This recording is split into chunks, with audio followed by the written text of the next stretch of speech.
ধন্যবাদ মাননীয় স্পিকার। এই বিষয়টা আমলে নিয়ে হাউজে আলোচনার সুযোগ দেওয়ার জন্য আমি আরেকবার আপনাকে আন্তরিক অভিনন্দন জানাচ্ছি। এ পর্যন্ত যে কয়জন মাননীয় সংসদ সদস্য কথা বলেছেন তারা আমাদের সকলের প্রাণের কথাগুলোই বলেছেন। এই জন্য আমি তাদের সকলকে আন্তরিকভাবে ধন্যবাদ জানাচ্ছি। বিশেষ করে মনিরুল হক চৌধুরী সাহেব যারা বক্তব্য রেখেছেন তাদের সবার মধ্যে উনি বয়োজ্যেষ্ঠ, কিন্তু ওনার কথার মধ্যে গরম এবং নরম প্রচুর রস ছিল। তিনি তার রসের মধ্যে আলোচনাটাকে হারিয়ে ফেলেননি, বরঞ্চ রস দিয়ে ফুটিয়ে তুলেছেন। এটা তার আর্ট, এই জন্য তাকে বিশেষভাবে আমি ধন্যবাদ জানাচ্ছি।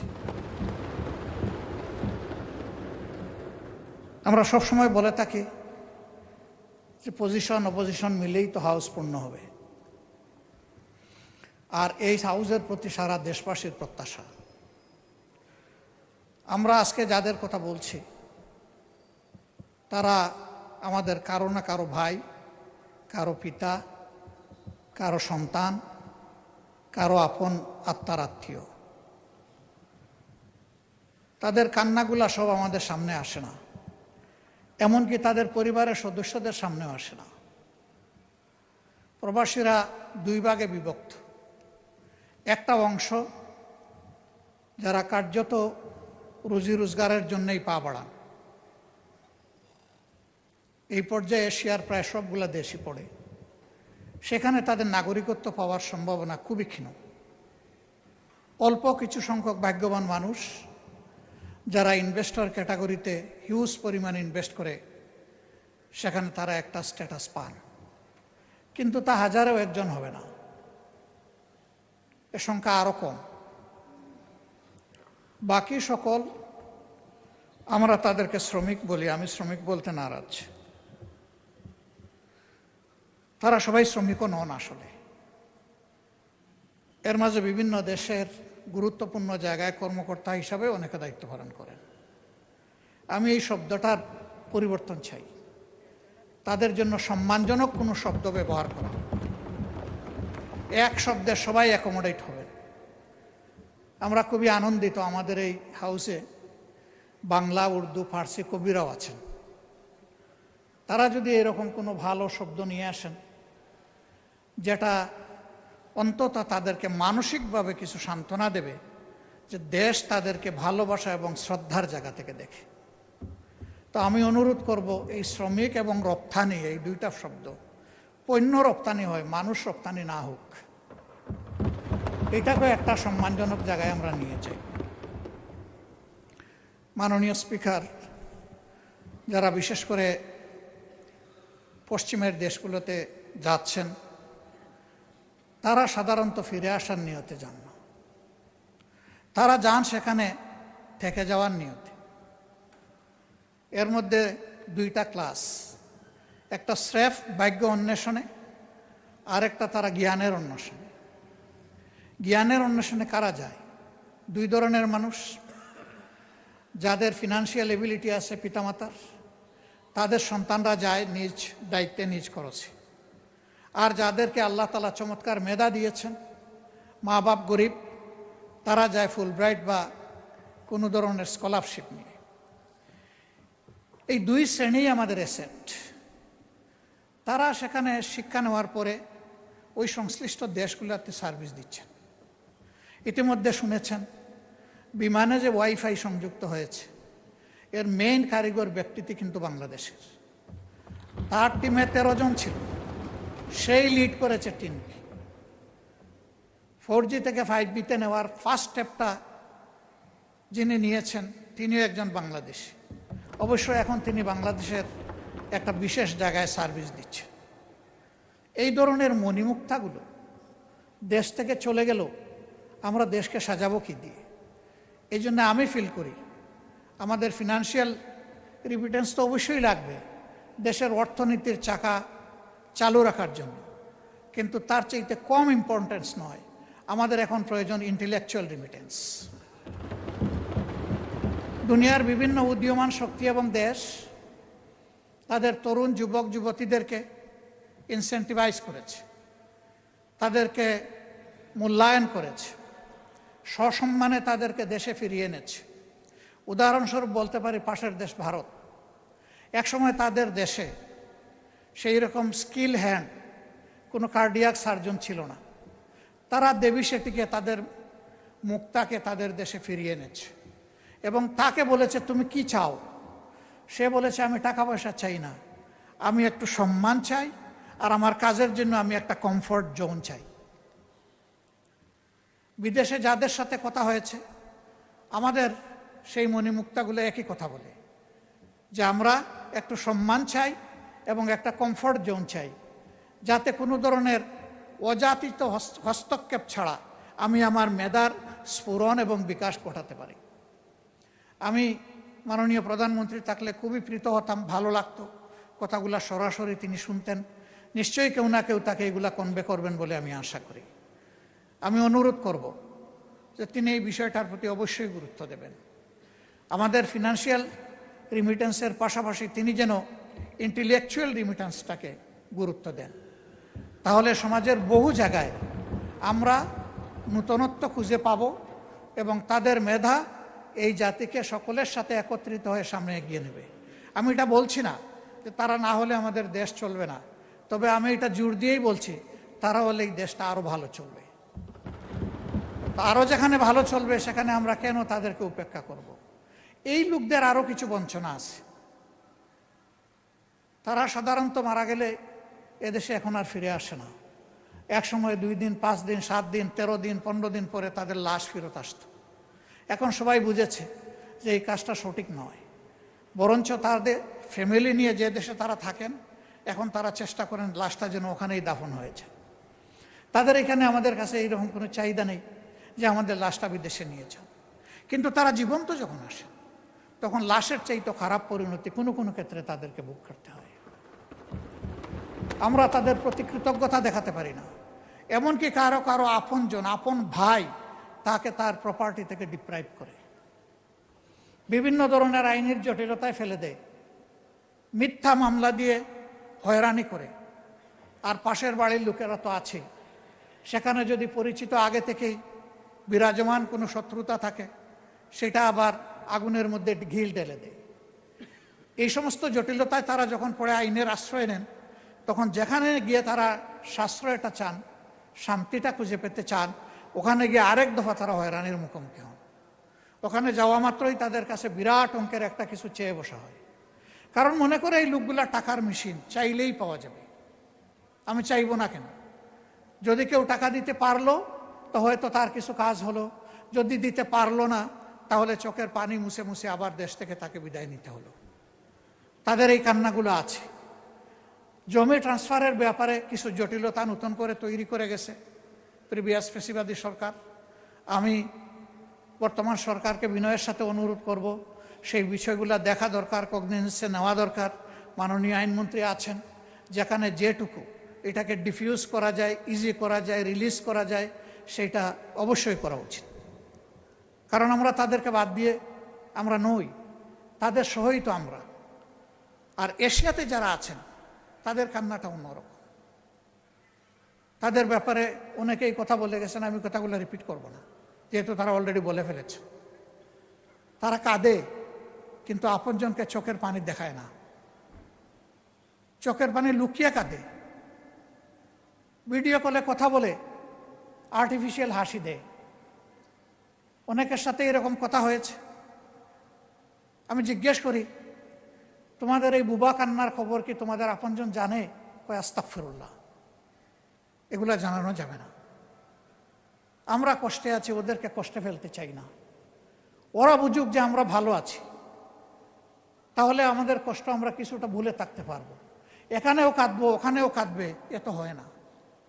এরা কত মহৎ, নিজের কান্না বুকে চেপে আপনজনকে ভালো রাখে, দেশকে ভালো রাখে।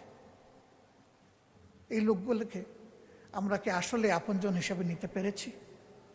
আমি দেখি না, কষ্ট লাগে। আমরা কি একটু তাদেরকে আপনজনের চাদর দিয়ে জড়াই ধরতে পারি না? মাননীয় স্পিকার, কেউ মরার জন্য বিদেশে যায় না। আমাদের এই ভাই এবং বোনেরা যায়, দুটা পয়সা রুজি করে পরিবারকে দিবে, দেশকে সাপোর্ট করবে, তারপরে দেশে চলে আসবে। কিন্তু আল্লাহ তাআলা কার মৌতের ফয়সালা কোথায় করে রেখেছেন আমরা কেউ জানি না। তারা যখন কেউ মারা যায় তখন তাদের লাশটা নিয়ে টানাটানি হয়। আপনজনরা চায় শেষবারের মতো অন্তত মুখটা দেখি। এ লাশ আসবে কিভাবে? সে তো রক্ত পানি করা, ঘাম জড়ানো, যা রুজি করেছিল সবটাই পাঠিয়ে দিয়েছে। আমিও তাদের দুই একটা মেসে যাওয়ার সুযোগ নিয়েছি ইচ্ছা করে। চিন্তা করা যায় না সেই লোকগুলো এখানে থাকে কিভাবে, খায় কি, ঘুমায় কিভাবে। জনাব বরকতুল্লাহ বুলু সাহেব বলেছেন যে অতি নিম্ন ওয়েজে তারা সেখানে চাকরি করে, এদের পোষায় না। তারা আজিদের দিকে চেয়ে থাকে কেউ তাদেরকে একটু স্নেহ আদর করবে কিনা। কেন? এটি কেন হবে?